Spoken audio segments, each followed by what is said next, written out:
Guys, Lokesh Kanagaraj, Vamika Gabbi in and as DC. Arun മാതീശ്വരൻ്റെ പടമാണ് guys. Captain മില്ലറിന് ശേഷം റോക്കിയും ക്യാപ്റ്റൻ മില്ലറും എടുത്ത അരുൺ മാതീശ്വരൻ്റെ അതിന് ശേഷമുള്ള സിനിമയാണ്. ആൻഡ് പോളി. സത്യം പറഞ്ഞാൽ നമ്മൾ എന്താ പറയുക, എല്ലാത്തിനും ഒരു അറ്റമുണ്ടെന്ന് പറയുന്നത്. ഇത് അറ്റവും കടന്ന് ഇങ്ങനെയാണ് പടം പോയത്. DC എടാ, എന്തോ സിനിമയാണ് അത്. ഗാങ്സ്റ്റർ സ്റ്റോറി, പിന്നെന്താ ഒരു ബ്രോത്തലിൽ നിൽക്കുന്ന ഒരു പെൺകുട്ടിക്ക് ഉണ്ടാകുന്ന അവസ്ഥേനെയൊക്കെ ചൂണ്ടിക്കാണിച്ചുകൊണ്ട് പറയുന്നൊരു സ്റ്റോറി. നമുക്ക് പല പല ആംഗിളിൽ നിന്ന് നമുക്ക് ഇങ്ങനെ നോക്കാം. അമ്മാതിരി സിനിമ. എടാ, ഞാൻ സത്യം പറഞ്ഞു കഴിഞ്ഞാൽ ലോകേഷ് കനകരാജ് അണ്ണൻ ഇത്രത്തോളം അഭിനയിച്ചങ്ങ് തകർക്കുമെന്ന് ഞാൻ വിചാരിച്ചില്ല. വാമികേനെ നമ്മളറിയാം, നമ്മൾ പല സിനിമയിലും കണ്ടിട്ടുണ്ട്. പുള്ളിക്കാരിൻ്റെ കണ്ണ് അത്ര അടിപൊളിയാണ്. അമ്മാതിരി ഒരു സാധനം. ലോക്കി അണ്ണ പൊളിച്ച്. പുള്ളി ലോകേഷ് കനകരാജിനെ അറിയാത്തവരുണ്ടെങ്കിൽ മാനഗരം, കൈതി, വിക്രം, മാസ്റ്റർ, ലിയോ, കൂലി ഇതിൻ്റെയൊക്കെ ഡയറക്ടറാണ് കേട്ടോ. അണ്ണൻ അഭിനയിച്ചത് ഇങ്ങനെയുള്ള നിങ്ങളൊക്കെ എന്തിനാണ് അണ്ണ മറ്റേ കാട്ടാളനിലൊക്കെ പോയി തല വെക്കാൻ പോണത്?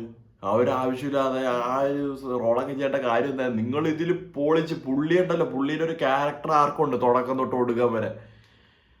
പിന്നെ അടുത്തത് backbone of this movie Anirudh. Musical വേറെ ലെവല്. നിങ്ങൾ കേട്ടിട്ടുണ്ടാവും, റേജ് ഓഫ് റിവെഞ്ച് ഒക്കെ നിങ്ങൾ കേട്ടിട്ടുണ്ടാവും. അതൊന്നും അല്ല, ഈ സിനിമയിൽ ഒരു OST ഉണ്ട്, അത് വിഷയമാണ്. ഒരു പോലീസ് സ്റ്റേഷനിൽ കയറി പൊളക്കണ ഒരു സീനുണ്ട്, അപ്പോഴൊക്കെ ചെയ്ത് വെച്ചിരിക്കുന്നത്. ഇന്റർവൽ ബ്ലോക്ക് പിന്നെ പറയണ്ട. റേജ് ഓഫ് റിവെഞ്ച് എവിടെയൊക്കെ പ്ലേസ് ചെയ്തോ അതൊക്കെ അങ്ങ് കത്തിക്കുമായിരുന്നു. ക്ലൈമാക്സ് ആയാലും ഇന്റർവെലിൻ്റെ അവിടെ ആയാലും. പിന്നെ വേറെ ഫൈറ്റ് സീക്വൻസ് എന്ന് പറഞ്ഞാൽ ഭിന്നം. ഷൂട്ട് ഔട്ട് ഉണ്ട്, അടിച്ച് പൊളിയുണ്ട്, മറ്റേ ബ്ലഡ് ഷെഡ് പരിപാടിയൊക്കെ കത്തിച്ച് വെച്ചിട്ടുണ്ട്. ഇതൊക്കെ ചെയ്ത് റിട്ടൺ ബൈ ശരത് ചന്ദ്ര ചത്തോപാധ്യായൻ്റെ ഒരു നോവലിനെ ബേസ് ചെയ്തിട്ടാണ്. ഫ്രാങ്ക്ലിൻ ജേക്കബ്, അരുൺ മതീശ്വരൻ, അരുൺ രഞ്ജൻ, ഇവർ മൂന്നിനും കൂടെയാണ് ഇത് എഴുതിയിരിക്കുന്നത്. Produced by Kalanithi Maran, Sun Pictures. അഭിനയിച്ചിരിക്കുന്നത് പിന്നെ സഞ്ജന, നമ്മുടെ ഇന്നാളെ ഞാൻ കണ്ട പരിമള ആൻഡ് കോയും, പിന്നെ തഗ് ലൈഫിലൊക്കെ ഉള്ള പെൺകുട്ടി. വിഷയ അഭിനയം, അടിപൊളി അഭിനയം. പുള്ളിക്കാരിക്കും വാമിക ഗബിക്കും എന്താ പറയുക, ഒരു സിമിലാരിറ്റി ഒക്കെ ഉണ്ട്. കാരണം നമ്മൾ കാണുമ്പോഴത്തേക്കും ഒരേപോലെ ഉള്ള ലുക്കും ഒരേപോലത്തെ കോസ്റ്റ്യൂംസും കാര്യങ്ങളൊക്കെയാണ്. കോസ്റ്റ്യൂം ഡിസൈനർ പുള്ളി തന്നെ, അരുൺ മതീശ്വരൻ. മ്യൂസിക് അനിരുദ്ധ് വേറെ level. Cinematography Mukesh ji. Poly.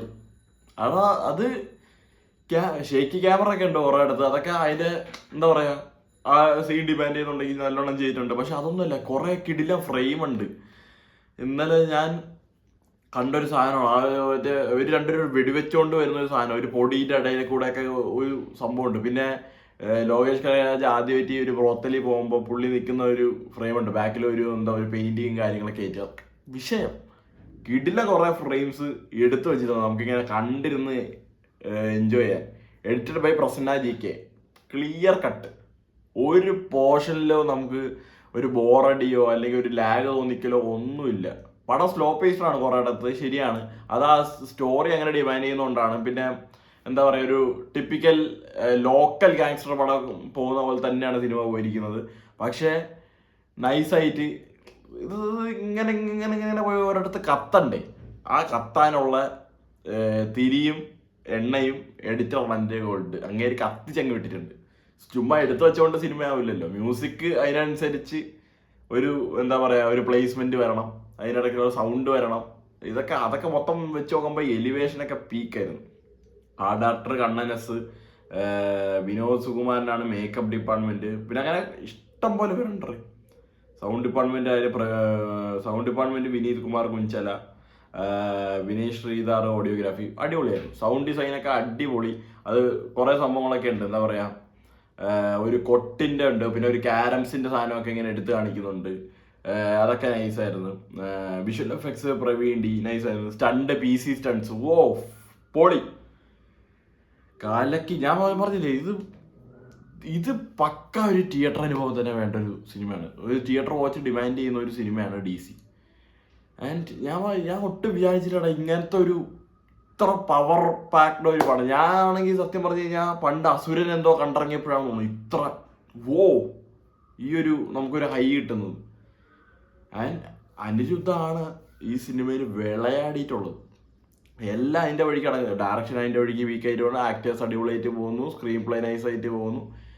എന്നാൽ അനിരുദ്ധ് ഇല്ലായിരുന്നു. വേറെ ആരുടെങ്കിലും കയ്യിലാണ് ഈ മ്യൂസിക് ഇരുന്നെങ്കിൽ അവരെ ഏത് രീതി ചെയ്യും എന്നുള്ളതിന് എനിക്കൊരു പിടിയില്ല. പക്ഷെ മാൻ ഹാറ്റ്സ് ഓഫ്, അണ്ണം വിഷയം കത്തിച്ചെന്ന് പറഞ്ഞാൽ പറയാം. കിടന്നിങ്ങനെ കുലുങ്ങുമായിരുന്നു ഡയറക്ടർ മൊത്തം. അമ്മാതിരി ഒരു എക്സ്പീരിയൻസ് ആയിരുന്നു. സോ അതാണ് DC. ഒരു ഗാങ്സ്റ്റർ സ്റ്റോറിയാണ്, ഒരു ഗൺസ് ആൻഡ് റോസസ് പരിപാടിയാണ്. പിന്നെ ഇവരുടെ കൂട്ടുകെട്ടിലൊക്കെ അഭിനയിച്ചിരിക്കുന്ന കുറേ പേരൊക്കെ ഉണ്ട് കേട്ടോ. അവരൊക്കെ നൈസായിരുന്നു. പിന്നെ വേറെ കുറേ പേരുണ്ട്. നമ്മുടെ അയ്യപ്പണ്ണൻ ഇല്ലേ, മറ്റേ ഹീറോയിലുള്ള അയ്യപ്പണ്ണൻ, അങ്ങനത്തെ കുറേ പേരുണ്ട്.